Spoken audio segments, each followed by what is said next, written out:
Hey guys, in this video we will talk about generating the ASP.NET Core application code using the GitHub Copilot. GitHub Copilot is one of the best feature which is available for us for the pair programming. And what it does over here is that it helps us in making sure that our code is being generated based upon whatever the queries those we are gonna ask to it. It is called as a pair programmer, right? It's been widely adapted AI tool for the application development. Of course, it is not free. We will have to subscribe to it. It has some subscription cost. You'll have to go through the GitHub and then you'll have to do that. So here, this is what my GitHub account. Then I already have my GitHub Copilot subscription. Is there? The account is active. We also have the trial license, but what we need to do is that we need to submit our card information, credit card information, in fact, to get the license or subscription. Now, the best feature here for the GitHub Copilot is that, it is proven itself to increase the developer productivity and the acceleration in a pace of the software development. That's what it has been done. It makes a use of the public GitHub repositories for helping to generate the code over there. And no worries, it also committed for privacy, security of our data. Right. So further details you can actually go through it, GitHub Copilot details. I'll not speak on that. So let's jump to the coding part of that. So this is what my ASP.NET Core API application, and then what I'm going to do is that I'm going to generate the code for that. So GitHub Copilot. So you need to log in with this with Visual Studio, and this is having an interactive chat window. With this interactive chat window, you can now start asking the questions or putting your commands, as well as if at all you want to have the reference code, you can. And then what it will do is that it will generate the code. So this is purely powered by AI, right? It's an artificial intelligence. One important thing is that the code, whatever is being generated, you have to make sure that you see the code first, because there could be some issues, right? Yeah, because it is an AI generated code. So you have to be sure about the code before you add it in your application. This is my personal thought. So make sure that you know the technology better. You practice the technology and then use the GitHub Copilot to improvise the pace of the development. Otherwise, maybe you will be into kind of issues. So make sure that you know the technology first, the classes, the approach of the app development, the architecture, everything that you should be sure about, and then use it. So now what I'm going to do is that I'm going to create the model class first, because what I want to do is that I'm actually going to make a use of the database first approach, right? So that's what that I'm going to do for the data access layer. Whatever the model class that has been generated in that model class, what I'm going to do is that I'm also going to have some validations. All the things that I'm actually going to do here. So this is the SQL file that I have created here, which is intent to create an employee table, and then these are the columns that I want to have it into it. Of course, I'm not putting additional constraints other than the primary key. So now let's see that. So here in an interactive window, I'm actually gonna first of all generate the model class. So here I'll say that can you generate an entity framework model class for hash, and then I'm gonna give the the employee SQL over here. I'm gonna do that and then say yes.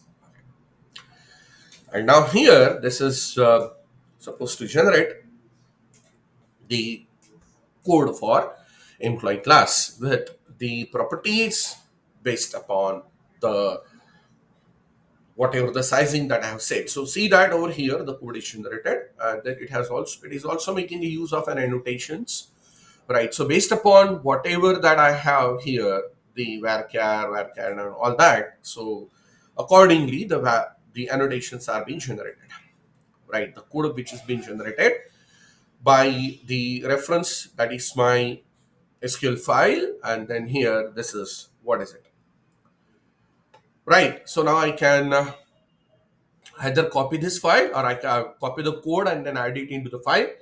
But if now, like if you find that whatever the code that has been generated, if it is correct code, then you can directly insert it. So this is what the file, this has been added over there, right? Of course, this is still not a part of the project here. So here then how I'm going to make it as a part of the project. No worries. So what I'm going to do is that with my way, I'm going to click on save all, and then I'm going to go over here and then add it into the project employee.cs. And now this has been added here, right? That's the thing. So here I have generated the model class file based upon my SQL, right? So see here how great it is. Of course, now if you see that see, these are the non-nullable type of warnings. So the small code change that we can actually do it over here if I incorporate it. Okay, we can do that. So that's the thing. Now here now uh, I'm gonna copy this again one more time, right? Let's paste it here. Okay, for hash SQL, I'll say that make sure that string type properties are defined as not nullable. Okay, and now let me run this here. Okay, so now let's see what code that is generate. Okay, so what I'm trying to do is that I'm trying to make sure that these are these warnings are to be avoided here. This is what that I want to do it. So here it is thinking, and then right here, see the code that has been generated out of it. Right, so here, right here it says required. Okay, and then right, whatever the things it's there, null. So do you see that?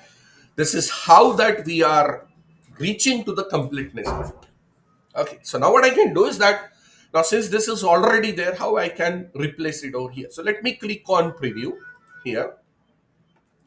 So this is going to show me the preview with changes, and I'm just going to click on accept. The moment I click on accept, see here my employee CS code that has been changed, and now I do have the complete employee class with all the validations, right? Okay, all the validations over here. Right, this is what the thing is. So GitHub Copilot is that great here, and that's why we say that okay, it's for the pair programming. Right, so we have generated the model class. Now let us generate the DbContext class over here. Right, so I'll simply say that okay, can you generate an entity framework context class right? File for, again, that is skill that I'm having with. Now let's say that code first approach. Let's say code first approach. Okay, make sure that you put proper spellings here. Right, so here I'll say, can you generate an entity framework context class file for this SQL with the code first approach? So I'm going to click on this here, and then let's see what it is generating.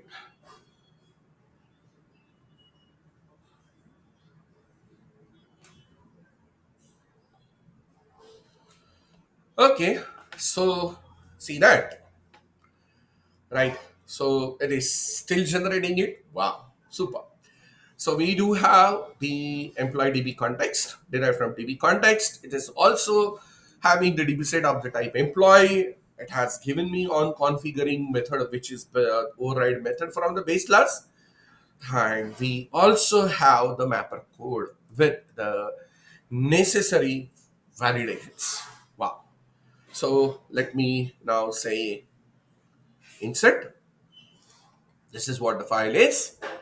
And then let me save this. So I'm gonna have a folder over here called as models, right? And of course, I'm gonna move my employee.cs from here to the models folder. Correct. And let me save this again, and I'm gonna insert it. Right. And I'm gonna save this into the models folder. Wow. Super. Right. So we have now the models folder with the employee DB context, and then here it says that, okay, DB context over here. Now fine, that what we don't have is that, like, we don't have the necessary packages, those are added over there. Correct, we don't have that. So naturally then we will have to make sure that, like, we will have to install those packages here. We will have to do that. So we can use the Visual Studio Code feature over here for installing the packages. So I'm doing that. So here I'll say that install it with the latest version over here, and then this will be installed. Okay, right, great. Similarly for SQL Server also use SQL Server. So we need Microsoft.EntityFramework Core dot what SQL Server. Correct. We need that. Okay, so over here, let me go back and then do it. If it is not coming, that's fine. You directly go here, and then you can still say manage NuGet packages, and then, well, we know that what is the other traditional process over here. So I'll say that Microsoft dot entity framework core dot SQL server. So we will be having the package over there. Correct. So let me readjust it. Okay, SQL server. It's been installed. Right. We can also go to the PowerShell window, and then from that also we can do that. So fine, like, let it be doing that. So important part over here is that, like, it has basically taken care of generating our code, right? And, like, it has saved our time. But as I told you that, right, we will have to basically make sure that the technology is been known properly. We should be knowing what is the class, what is the use of the class, right? It's very important. If you are not doing that, then that will be a problem. Correct. So that you please keep in mind. Okay. Well, so now, fine. Let this be completing its installation over there. Right. So installation is being done. Okay. Right. So we have that. Now, what is the next thing that we want to do is that we will also now generate some code for performing the CRUD operations. And then before performing the CRUD operations, that what we want is that we want the model to be validated. So naturally, this is the API, and then this is gonna have the model class that is in HTTP post request. So we want that code to be generated for the validations. So what I'm going to do is that here I'll say, can you generate code to validate, okay, code to validate the employee class, right, from employee.cs, right, before performing create, okay, and update operations along with read all, okay, read by id and delete operations,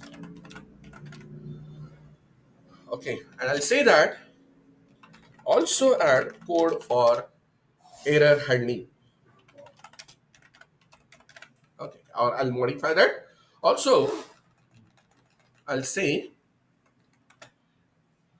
the code can contain error handling, okay. And now let's do this. So we are just having an interactive type of English communication, right? With whatever that we want, we are giving this to the GitHub Copilot, and then GitHub Copilot has to generate a code like this. So it is taking care of most of the nomenclatures, and it has also generated the code for the validations over there with the help of the validation context, right? So here, that's what the thing over here is, that we also have the try catch block, right? Okay, all the necessary things are there. See that validate employee, this is what that method it has generated. And if I scroll down, okay, so first of all, let me go back, and then I'm gonna accept this file, insert it, okay, and then see that here we have validate employee, and then here it is having that employee name validation, right? So this is what is it that naturally then further, if you at all you want to modify it, you are welcome to do that. Okay, so here it has right now only done for the employee name based validations. Okay, so that's the thing is, so my prompt which I have passed over here, right, I have clearly specified over there that, okay, validate the employee class. Okay, so it has taken care of that, and it has generated the necessary methods for CRUD operation. Now, one nice thing here is that it has also given me the code for the dependency injection, right? Okay, it has also given me the code for the dependency injection over here, right? So this is what actually the thing is. So this is where that uh, we have generated the model as well as the data access layer with some CRUD operations. So let me save this here, and probably I'm gonna have the services folder, and then see here that employee service.cs, same, right? Okay, this is what actually the thing over here is that. So let me go back, right? And here we have employee service, right? So this is the way that how at initial level you can make use of the GitHub Copilot, and then you can jet up the code. In the next video, we will see that how we are actually going to take the connection string to the app settings, how we are going to generate the API, and some of the further code on that. Okay, so stay tuned. Thank you.